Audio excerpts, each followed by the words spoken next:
அன்பு மேஷராசி நேயர்களே வணக்கம்.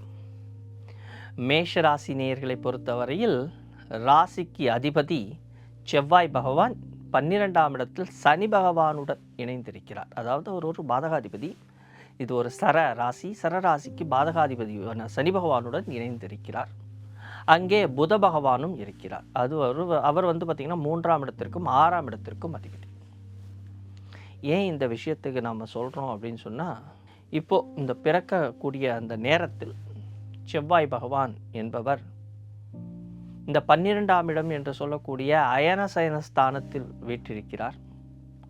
அப்போ இந்த மாதிரி இந்த அயனசயனஸ்தானத்தில் சனி பகவானுடன் இணைந்து இருக்கக்கூடிய நேரம் அப்படின்னு சொல்லும் பொழுது, சனி பகவான் பார்க்கக்கூடிய இடங்களான 2ஆம் இடம், 6ஆம் இடம், அதே நேரத்தில் 9ஆம் இடம், இந்த 3 இடங்களும், அது மாத்திரமல்லாமல் அதே நேரத்தில் செவ்வாய் பகவானும் அந்த 6ஆம் இடத்தை பார்வையிடுகிறார், 7ஆம் இடத்தை பார்வையிடுகிறார், 3ஆம் இடத்தை பார்வையிடுகிறார்.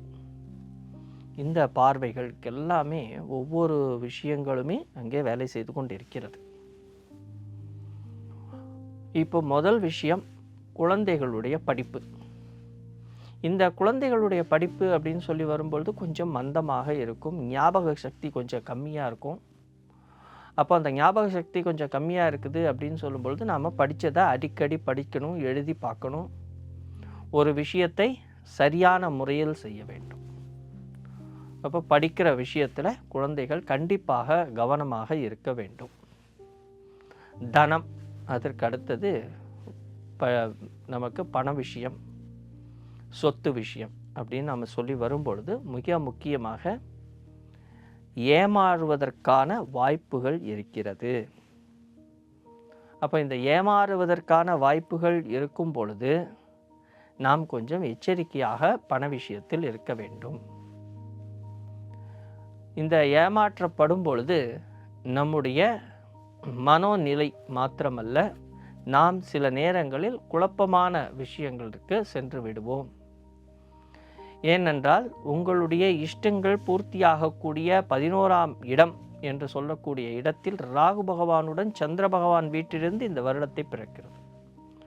அது மாத்திரமல்லாமல் சந்திரன் சதய நட்சத்திரத்தில் வீற்றிருக்கிறார். அப்போ ஒரு மனோநிலையை பொறுத்த வரைக்கும் ஒரு குழப்பங்கள் இருக்கும், ஒரு தெளிவில்லாமல் இருக்கும், தெளிவின்மை.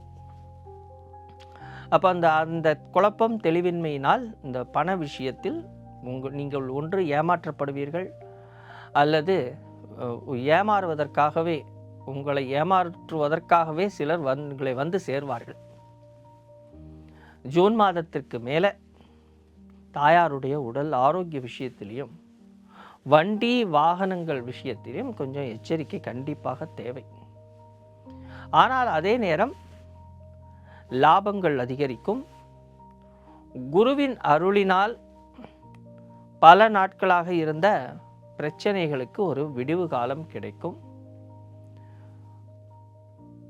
ஆரோக்கிய விஷயத்தை எடுத்துக்கிட்டோம்னா கண்டிப்பாக வயிறு சம்பந்தப்பட்ட இடங்களுக்கு நீங்கள் மிக முக்கியத்துவம் தர வேண்டும். அதுவும் ஜூன் மாதத்திற்கு பிறகு வயிறு சம்பந்தப்பட்ட விஷயங்களுக்கு ஆரோக்கியத்திற்காக செலவுகள் அதிகமாகும்.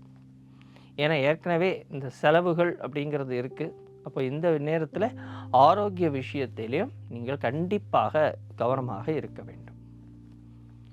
ஆனால் இதில் ஒரு நல்ல விஷயம் என்னன்னா, குழந்தை இல்லாமல் இருப்பவர்களுக்கு குழந்தை பாக்கியம் கிடைப்பதற்கான நல்ல சகுனங்கள் தெரிகிறது. ஆனால் அதற்கான செலவுகளும் உண்டு. சுபகாரிய பேச்சுக்கள் அப்படின்னு நாம் சொல்லி வரும்பொழுது அது வைகாசி மாதத்திற்கு மேலே உங்களுக்கு இந்த சுபகாரிய பேச்சுக்கள் முடிவாகும். சுபகாரிய விஷயங்களில் உங்களுடைய மனம் ஈடுபடும். இருந்தாலும் உங்களுடைய சுய ஜாதகத்தை ஒரு வாட்டி பரிசோதனை பண்ணிக்கிட்டு அதற்கு பிறகு நீங்கள் சில விஷயங்களை செய்ய வேண்டும். அக்டோபர் மாதத்திற்கு மேலே தொழில் ஸ்தானம் நல்லா இருக்கு. அக்டோபர் மாதத்திற்கு மேலே உங்களுடைய தொழில் விஷயத்தில் நீங்கள் ஒரு முன்னேற்றத்தை பார்ப்பீர்கள். பல நாட்களாக தொழிலில் இருந்த சிறிய முடக்கங்கள் மாறும். அதே நேரத்தில் வெளிவட்டார தொடர்புகள் உங்களுக்கு விரிவடையும். அப்போ இந்த காலகட்டத்தில் உங்களுடைய தசாபுத்திகள் நன்றாக இருந்தால் தொழில் விஷயத்தில் நல்லதொரு மாற்றமும் முன்னேற்றத்தையும் நீங்கள் பார்ப்பீர்கள். கணவன் மனைவி அப்படின்னு நம்ம சொல்லி வரும்பொழுது வைகாசி மாதத்திற்கு மேலே தான் கொஞ்சம் அவங்களுக்கு அந்த மன ஒற்றுமை ஏற்படும். அது வரைக்கும் கொஞ்சம் சின்ன சின்ன சண்டைகள் சச்சரவுகள் உண்டு. அந்த விஷயத்தில் நீங்கள் கொஞ்சம் ஜாக்கிரதையாக எச்சரிக்கையாக இருக்க வேண்டும். இந்த லாட்ரி பந்தயம் இது போன்ற விஷயங்களில் ஈடுபடாமல் இருப்பது நஷ்டத்தை தவிர்க்கும். ஏன்னா இப்போது பல பேர் இந்த லாட்ரி கேசினோ இது போன்ற விஷயங்களில் போகலாமா அப்படின்னு கேட்கும் பொழுது அதை கொஞ்சம் தவிர்த்திங்கன்னா நல்லாயிருக்கும். வீண் செலவுகளை தவிர்ப்பது இது ரொம்ப ரொம்ப அவசியம். இந்த வீண் செலவுகளால் தான் மன உளைச்சல்கள் ஏற்படும். ஸோ முடிஞ்ச வரைக்கும் சேமிக்கும் குணத்தை நீங்கள் எடுத்துகிட்டு வந்தால் இந்த வருடம் உங்களுக்கு ஒரு நல்ல வருடமாக அமையும். ஸோ இந்த வருடத்தில், இந்த பிரபாவ வருடத்தில் நீங்கள் மிக முக்கியமாக செலவுகளை கம்மி செய்ய வேண்டும். உடல் ஆரோக்கிய விஷயத்தில் கண்டிப்பாக கவனம் தேவை. வீண் அலைச்சல்கள் இருக்கக்கூடாது. வீண் செலவுகளை கண்டிப்பாக தவிர்க்க வேண்டும், சேமிக்க வேண்டும்.